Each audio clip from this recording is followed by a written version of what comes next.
is something legendary. We're live Los Angeles, California. We're one of the prime ministers, bar spitters, bartenders of motherfucking LA. Don Menace of Menace Clan.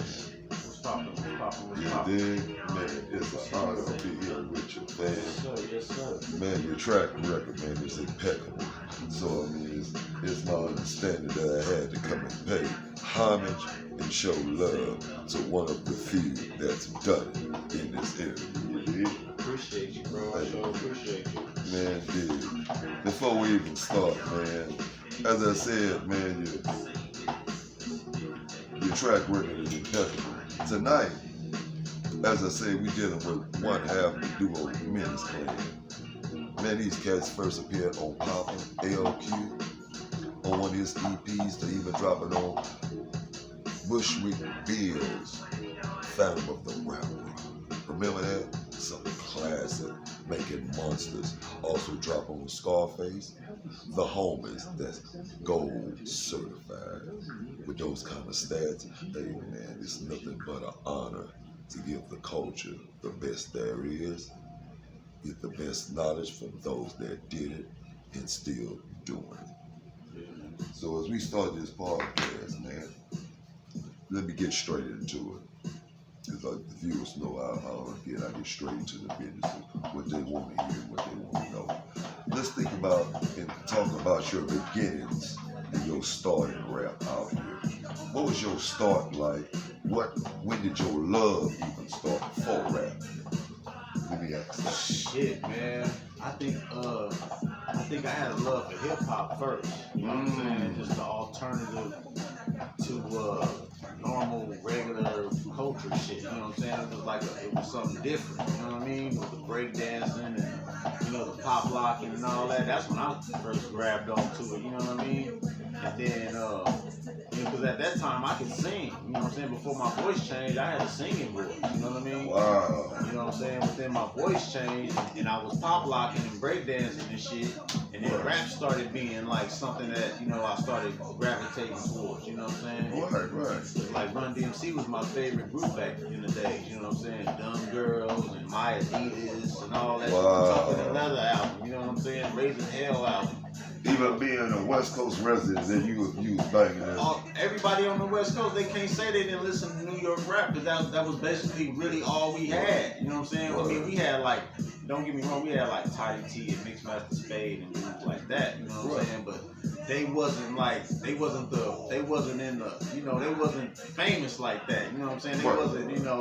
They wasn't mainstream artists like Run DMC and LL Cool J and artists like that back in the days. Beastie Boys. You know what I'm saying? Those big. They was big back then. You know what I mean? So we was listening to that. You know what I'm saying? And I just picked up rhyming, listening to Run. Run DMC. You know what I'm saying? He had a simple style, but he made sense all the time, and you could follow his flow, you know what I'm saying? Run for Run DMC. So I started kind of imitating him and LL, you know what I'm saying? That's how I started out, you know what I'm saying? I was kind of more or less imitating them because I was still learning what rap was, you know what I'm saying? Right. Eventually I got my own style where, when I start rapping, it's me, you know what I'm saying? But in the beginning it was an imitation of Run from Run DMC and LL Cool J. Name a few other ones that gave you an artistic influence, because I noticed that bars are very important. They're meaningful to you, and you're very careful about how you place them. Explain to me, and also tell me a few of your artistic influences other than the two you named. Definitely Rakim. Oh man. You know what I'm saying? Rakim showed me the different flows and the double. You know what I'm saying? How you can double up the rhyme, you know what I'm saying? Double up the pattern, double you know what I'm saying? Yeah. And become an instrument. He taught me how to become an instrument with the beat. You know what I'm saying? Absolutely. And it's a heavy jazz. I had a heavy jazz influence too from my Uncle Mike. You know what I'm saying? He listened to a lot of jazz. Wow. So when Rakim started talking about, making your rhyme, a part of music, a part of the, as an instrument, Right. using your voice as an instrument, Right. with the rhyme flow. Right. That's what I picked up on that because I already kind of could, my uncle showed me that type of stuff with like trumpets and stuff. Right. The horns and stuff. Listen how the horns go down. Listen to the, the cadence of the horn. You know what I'm saying? Then, Right. Against the drums, against the bass. You know what I'm saying? And then find your space in between all of that. You know what I'm saying? In between all that noise. That's what jazz is. It's a collection of noises. Right. You know what I'm saying? And you have to find your own. I learned how to find my own flow within the noise. You see what I'm saying? You got to be fluid. That's what the flow is. Your flow is what? The flow is short for the characteristic of what? Water. Fluid. Right? Right. So that's what your flow is. Your flow has to be fluid with the beat, against the drums, against the bass, but that's musical science shit, that motherfucker, that's getting too deep into the shit, you know what I mean? But yeah, you know what I mean, that's where I got my start. One of my big influences definitely was Rakim, and the song was Microphone Fiend. Oh man. The song was Microphone Fiend, bro. That was like one of the first singles I actually went out, spent my allowance to buy.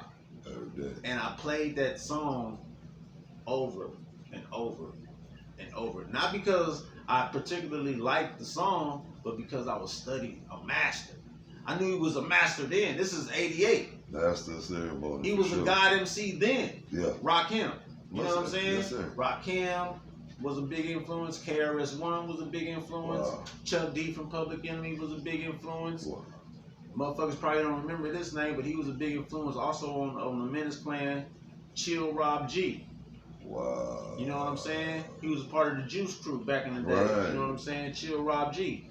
One of the most hardest rappers I ever heard, bro. I don't know whatever happened to him, but that motherfucker was hard. And he was gangster. You know what I'm saying? Pure New York motherfucker. I think he was from like Queens or something. But that motherfucker could rap his ass off, bro. Chill Rob G, bro. Let me ask you this: at let's stay right there in that pocket. At that time, as you said, the West Coast was growing, and they was about to bring, what they call, their West Coast hip hop, their funk era, and everything. Tell me, what was the climate like watching New York do it and seeing the West Coast actually put it together and wanting to come to the forefront also? What was the climate? Was it a gang of rappers? I know back then they were battle rap, things like that. What were you guys doing at that time? We was imitating New York.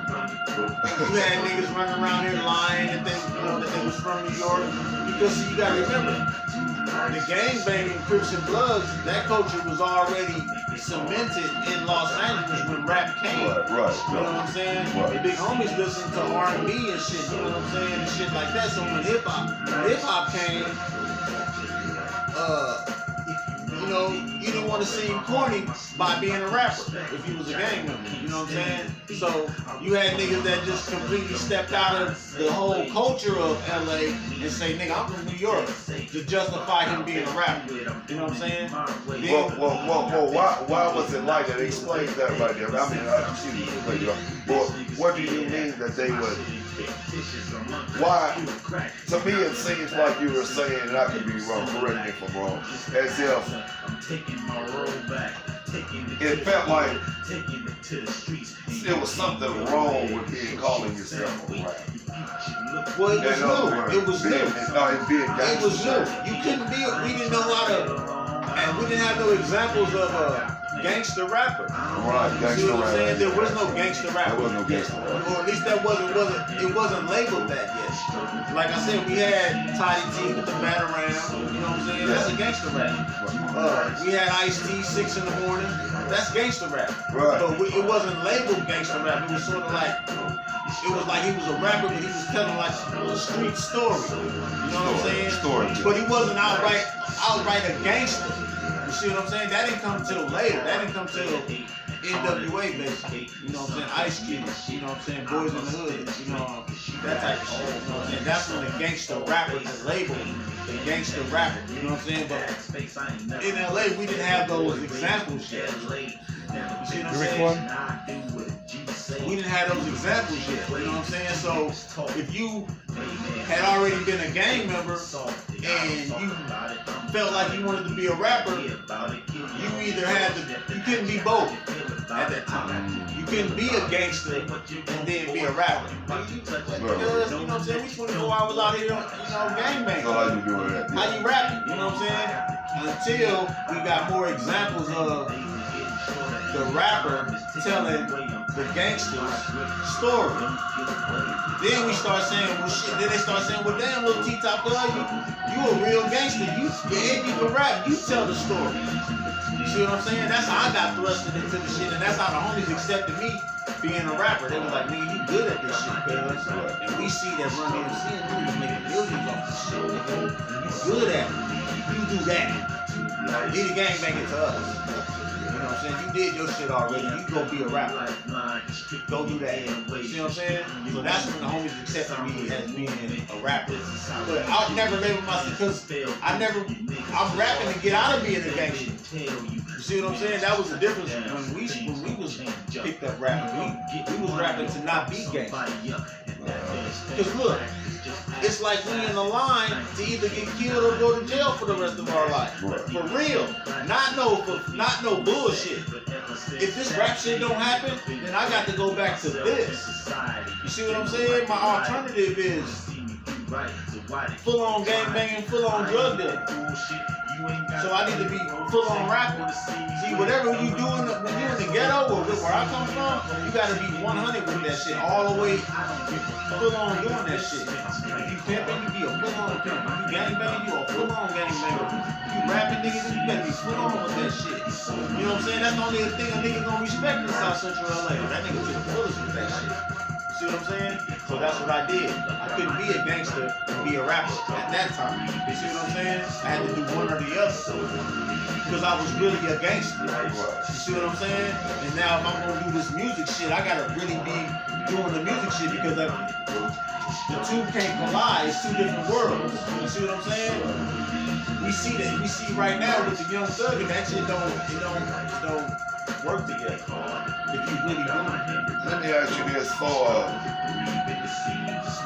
a California artist. I don't want to just say an LA artist, just a California artist, period. Explain to me, before I go any further, just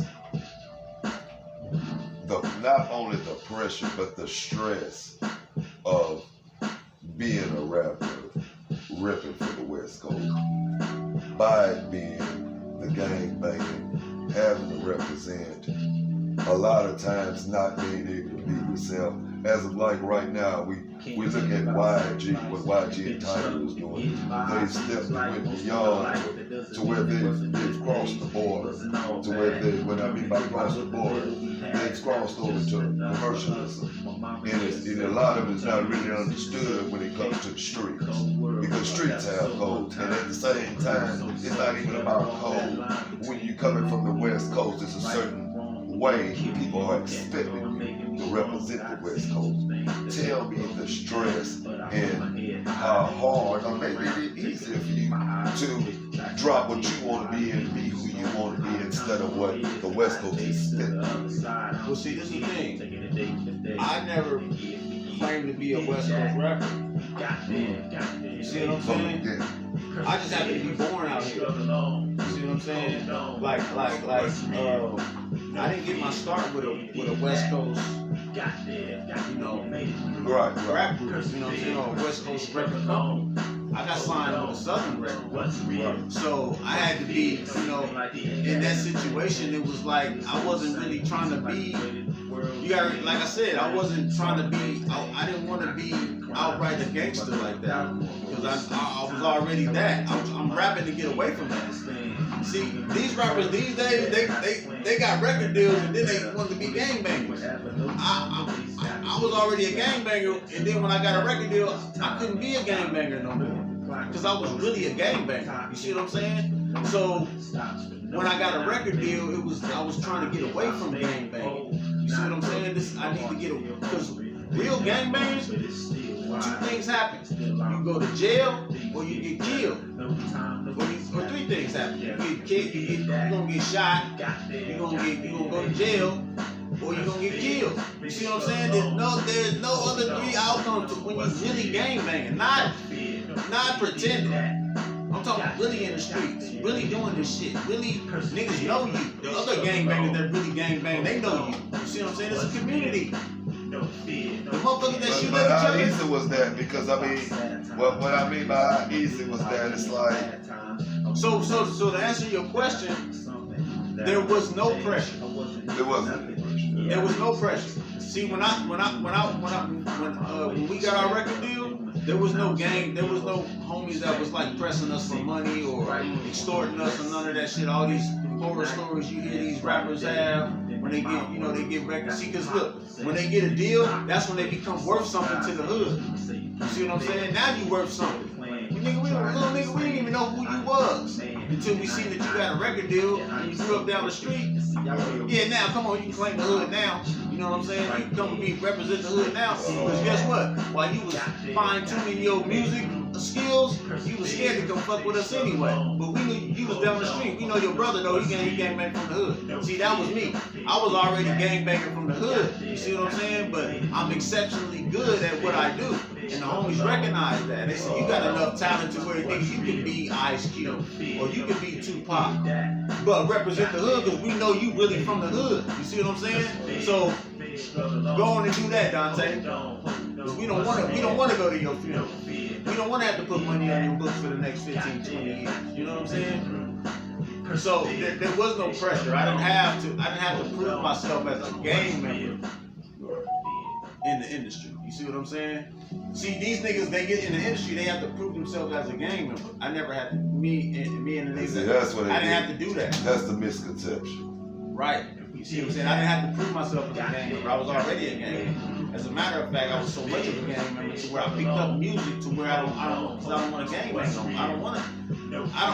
Nigga, this for real. I go to jail for the rest of my life. I'm talking about the shit that I'm doing, what I'm trained to do, gang banging.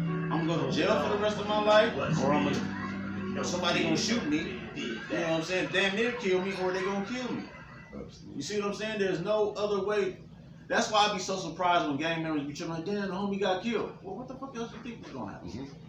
Especially if he out here killing people. You see what I'm saying? Yeah, tell.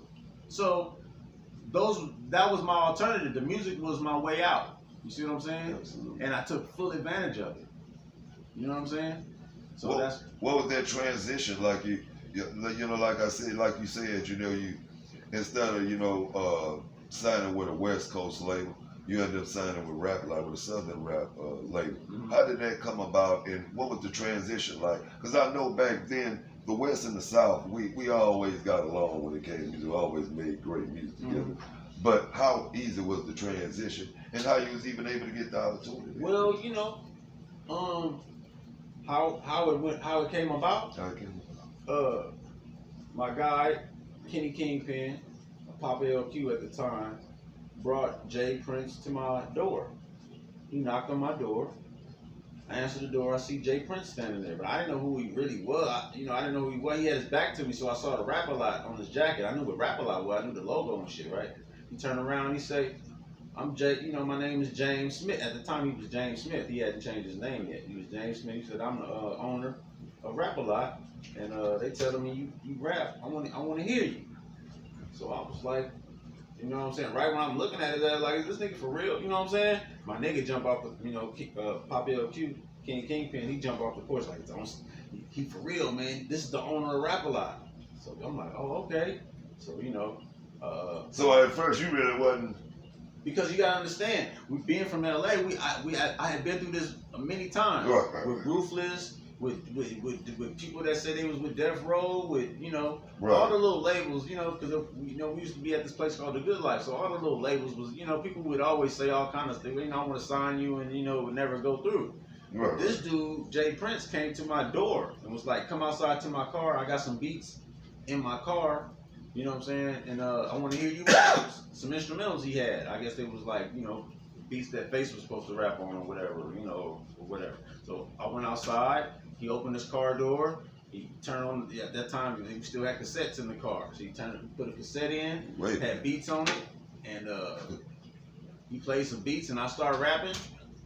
And he was just nodding his head, you know what I'm saying? Nothing like, you know, over the topic, you know, like, whoa, like none of that. You know, he just kind of listening, nodding his head, looking at, you know, Kenny Kingpin, looking at Pop LQ. Like, now, at this time, how you feeling, bro? Because, I mean, you in front of somebody that can really put you in. It's like, this the chance of your life right now. How you?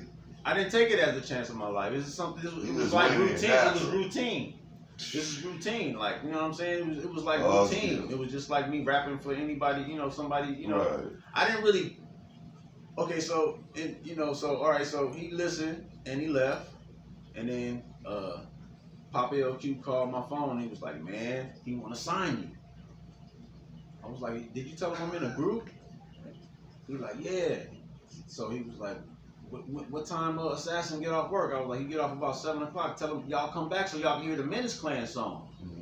He was like, yeah, but he want to sign you already. I was like, all right, cool. He gonna love the group then. If he want to sign me solo, he gonna love the group. Now how did this go? Because see, that don't work all the time. They came back. Now when he came back, he had the whole Rap-A-Lot, his whole crew with him, his whole security detail, and now he, you know, and then I had to kind of like did a little research on him and shit. And I'm like, damn, this is like the owner of Rap-A-Lot for real. Like this is the nigga that's responsible for Scarface and the Ghetto Boys and shit, Bushwick Bill, and you know what you finna do? Yeah. So when he come back, my boy's there, that you know, Assassin that I rap with and shit. Right. We blow him up. We blow him up with some Menace Clan songs now. You know what I'm saying? Right. And he just like, whoa. He was like, look, man. This was a Friday night. He said, look, man. He said, man, Monday morning, it's gonna be some plane tickets for y'all to come to Houston, man. Y'all get on that plane, man. Let's make history. Wow. You know what I'm saying? Gave us both like a couple of dollars. Y'all get straight. You know what I'm saying? Whatever y'all need to get straight, y'all get that shit straight. Get on that plane. So Monday morning, you know, and now remember, we heard this from the likes of Dr. Dre. Yeah, but Monday morning, how y'all feeling? Your legs shaking? No, not yet. You don't believe this shit? Let me tell you. So that Monday morning, I'm sitting there on the stoop in front of my apartment. Word. The FedEx truck pulled up, and that's when I was like, I said, "You got a package for Dante Miller?" And they was like, he went through the package. He was like, "Yeah, it was like a thin envelope." You know what I'm saying? He handed it to me. Had Rap-A-Lot records on it and shit. Right? So I tore it open. It was 2 plane tickets for us to leave on Tuesday. For Tuesday, we were supposed to leave on a Tuesday, right? Yeah. I call Assassin. I said, quit your job, nigga. We going to Houston, nigga. We finna go sign with Rap-A-Lot Records. He was like, the plane tickets came? I said, yeah, they came. He said, damn. So now we like, damn, not only did he give us a couple of dollars, but now the plane tickets done came. So everything he's saying is coming true, right? So boom. We Assassin moms now remember, now we gang members. You know what I'm saying? We gang members. So we done gave everybody that's an adult in our life the blues. You know what I'm saying? These niggas ain't gonna never do right. They need to find a job. They need to do something with their life other than out here, you know, shooting at motherfuckers and getting shot at. Okay? Right. You know, me and Assassin had a couple of cars that then got shot up. You know what I'm saying? Me and him in the car. You know what I mean? Niggas shooting at us, Bloods and Crips and motherfuckers in LA in general shooting at us, and we shooting back. Well, you know, shit like that going on before we got our deal. So his mama was more than happy to. I'm gonna take y'all to the airport. When y'all going? Tomorrow? I'm gonna take y'all. Make sure y'all get the hell out of here. Jeanette, rest in peace. I'm gonna take y'all to the airport for sure. Y'all gonna get on that plane, right? Boom. So Tuesday comes. We done packed our bag. Told her we going to Houston to see what's up with this record deal with Rap-A-Lot. Look, on the way there, we get into an accident. It was raining. She slid into the back of somebody. Boom. But we was in a Regal. A 79 Regal. It was brown. Her shit was clean too. We ran into the back of somebody, but we didn't do no damage and shit. She was like, oh no, y'all gonna get on this plane.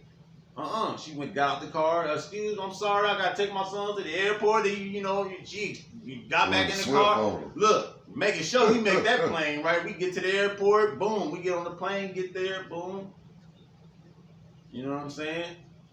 First thing they do, make us battle the Fifth Ward Boys.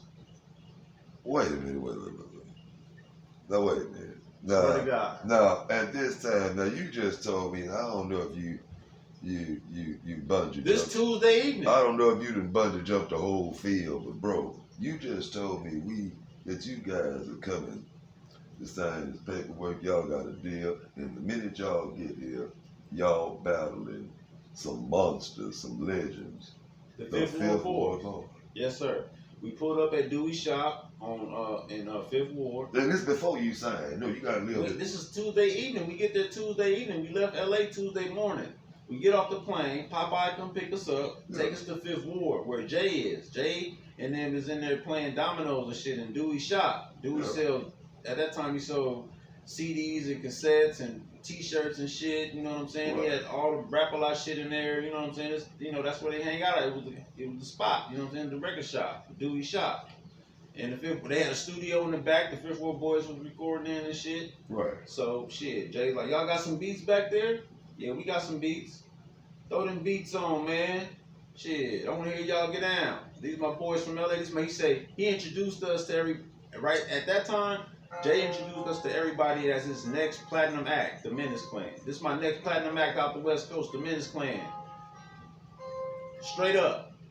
So they throw some beats on, and me and Assassin going back and forth with 007. It was E-Rock. E-Rock and 007. Me and Assassin going back and forth with E-Rock and 007 for like 2-3 hours. Legendary battle. Real man, shit. What was that like, man? It was just, you know. Was y'all familiar with them guys at that time? I never heard of the Fifth Ward boys at that time. Oh, they hadn't did like, you know, they big hits yet. They hadn't did like PWA and all that pussy, weed, and alcohol and all that type of shit yet. You know what I mean? They was regionally, they was big, you know what I'm saying, I guess, you know what I'm saying? But we hadn't heard of them because we was from LA, you know what I'm saying? Right. But we got a good dose of them that night. You know what I'm saying? We got a good dose of them that night, you know what I'm saying? They was going hard, you know what I'm saying? But we was going hard too. And from that night on, it always seemed like it was a friendly competition between the Menace Clan and the Fifth Ward boys, you know what I'm saying? Because Jay was like, whoa, these boys, you know. Yeah, man. We did the same thing with Face. Not a battle, but, you know, rhyme for rhyme. You know what I'm saying? Yeah. Hey, bro. And that was like, bro. Hey, yo, that was crazy. You know, because Face was a legend at the time. Already a legend. You know what I mean? Right. And, you know, when I met him, and he told Jay, man, Jay, I'm glad you finally signed some motherfuckers I can rap with. He said that. And I just was like, whoa, that's the ultimate compliment from the big homie. You know what I'm saying? And no bullshit, he took me under his wing a lot. You know what I'm saying? I sat in on a lot of Scarface sessions and just learned how to be a rapper at that level. You know what I'm saying? Right. You know, at that level, you know, it's a formula, you know, to writing a hit record, one that's gonna resonate with the people and, you know, the people gonna love and, you know, and really fuck with, you know what I'm saying? And I learned that formula from Scarface. I can't never, you know, not give him his credit for that. You know what I'm saying? Like, he really used to, when it was times when he could have like kicked me out the studio or whatever, I'm in there doing my thing. You know what I mean? He let me sit in and, you know. Before I ask you about the process of writing, because I sure want to ask you about your process, I want to ask you this. Being that you in the studio, you've written with guys like Bushwick Bill, Scarface, written things for Kane, for Minister Society, just ghostwriting, just writing for yourself, making big hits. Bro, tell me, how does it exactly feel being in the booth with these type of monsters? Because everybody is not able to serve with these bartenders. Does it more or less excite you to step to that level with them? Or should I say, like most rappers, I was speaking to a rapper just the other day and he was saying sometimes if the heat is too hot in the kitchen, sometimes I just step off. No, man, I'm inspired. What's your approach? I'm inspired because you gotta remember, I always keep in mind what my alternative could be. You know what I'm saying? My alternative, I could be in the streets, looking over my shoulder, you know, some nigga trying to hunt me or me having to hunt some nigga. You know what I'm saying? So to be in that arena with those dudes, you know what I'm saying? Really, you know, my confidence is on 10. You know what I'm saying? I'm not intimidated at all. You know what I mean? Like, I feel like, and I've been in there with the best of them. You know what I'm saying? You know, with the Nas's and and different niggas, and I didn't, let them niggas hear me rap, and they all give me my props, you know what I'm saying? They all gave me my props always, you know what I'm saying? Busta Rhymes, Biggie, you know what I'm saying? I can name them, Redman, you know what I'm saying? These niggas, they all, man, you got it, bro. You just gotta, just have your shit in the right hands, you know what I'm saying? Like, I am a top tier MC, I know that, you know what I'm saying? It's been proven. I have, I got the credentials to prove it, you know what I mean? So, but it's just, not everybody becomes rich and famous off of it, you know what I'm saying? Some people just get the experience. Sometimes I say, well, you didn't get the multi-millions that everybody got. You didn't become Jay-Z and all that shit, but you still alive. You know what I'm saying? And you free. You know what I'm saying? And if nothing else, hip-hop gave me that. I can't hate that. You know what I'm saying? I'm thankful for that. You know what I mean? Because shit, like I say, my alternative was, you don't know how many homies I got that's dead and gone. That's not here. You know what I'm saying? And then had kids and all kind of shit, and I'm here. So, and I can't really attribute it to nothing else but music. Otherwise, I'd be in the street probably standing right next to their ass when they met their demise. You see what I'm saying? Like, that's real shit. Niggas that know me, when they see this face, they know who this is. They know. They see me walking. They didn't see me walking after a record deal in the hood. Still.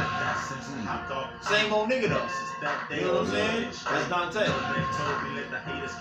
Well, we gonna keep it tough, no industry fluff, man. The process, bro. What is your process like when it comes to writing?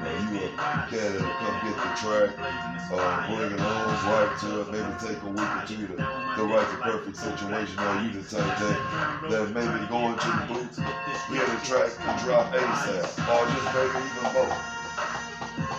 Really, my ideal situation is in the studio where I know I can record, write it right there on the spot, record it right there on the spot, and be able to listen to it,